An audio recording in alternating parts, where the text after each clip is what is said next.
in order to build the future of Europe, we need to focus on Africa. We are also the only country in Africa to have a free trade agreement with Europe and the United States. When we commit, we deliver.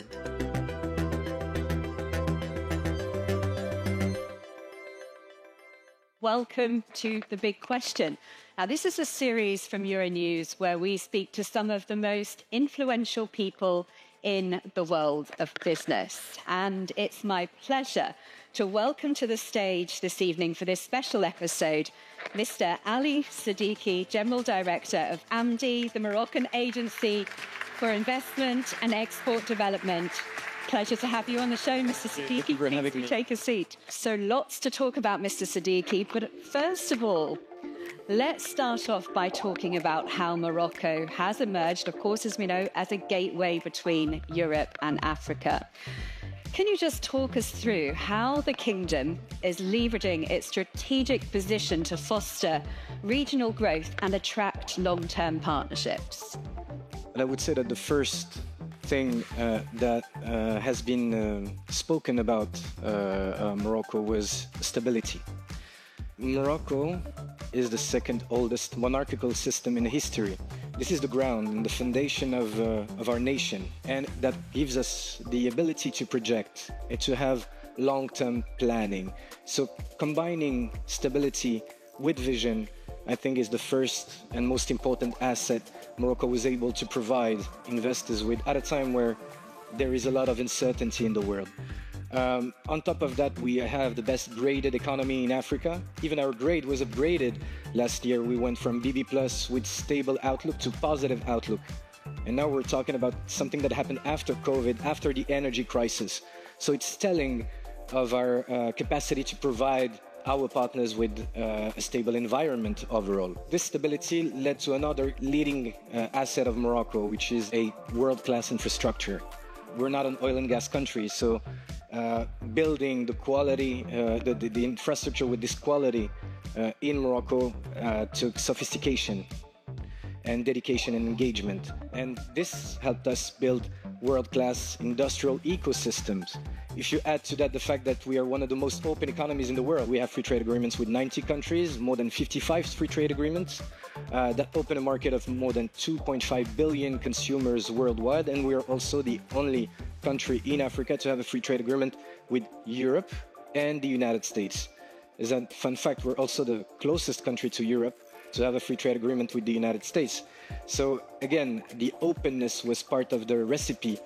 And to add to that, human capital, trained, educated, with an average age of 29, which is compared to Western Europe, you know, the average age is 44.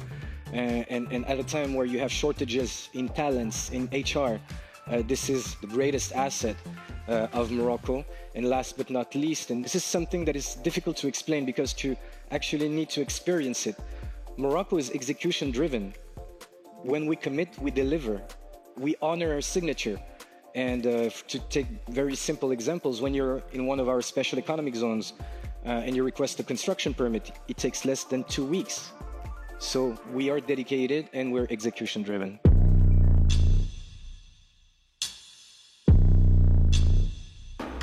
What specific incentives or reforms has Morocco introduced recently to make the investment process essentially easier and more transparent for European businesses? Even from years ago, we've been adapting the regulatory framework to be compatible to the one in Europe. And a European investor in Morocco, does not think that the environment is different from the one he has in Europe. I'm talking about the regulatory framework.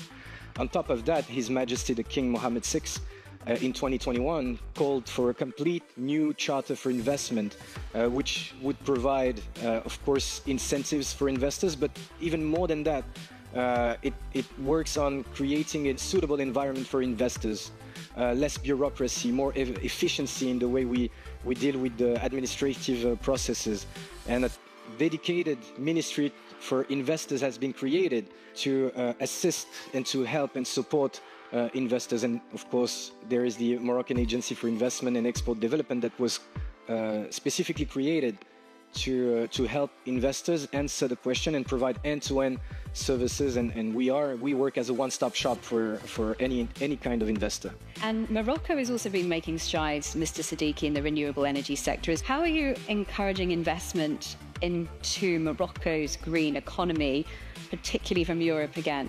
To be frank, we don't really need to encourage investments in the green energy or the green economy sector. Because now people know and understand that Morocco has a key role to play, and they come by themselves. What we do, of course, we support them and we connect them with any stakeholder in the industry in Morocco. IRENA, which is the International Renewable Energy Agency, estimated the potential, the capacity for green energy generation in Morocco of more than 40,000 gigawatts. This is huge, enough to power the entire European continent. It's a fact. What we want to make sure of is that this potential is used to impact positively the Moroccan economy. As I said, we have a great young population entering the job market. That's a huge opportunity, but also it's a challenge. We need to create jobs. So now the strategy is how can we leverage our natural resource, sustainable resource, in order to create sustainable jobs for our young people entering the job market.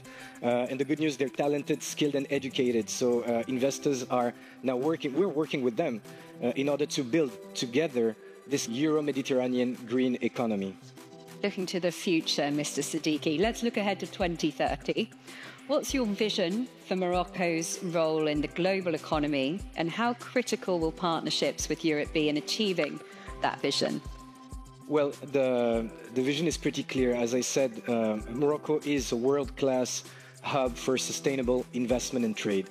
So we do everything to keep on supporting this Moroccan value proposition.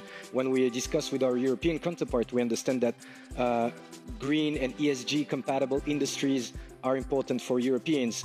They are also looking for additional cost efficiency, competitiveness, and also for future markets. And so Morocco has that opportunity to be a medium between Europe and the rest of Africa, building the continent. I mean, Morocco is definitely a market of the present, but Africa is also the market of the future. And if we want to make sure that we have all the elements required in order to build the future of Europe, we need to focus on Africa. This is exactly what Morocco has done.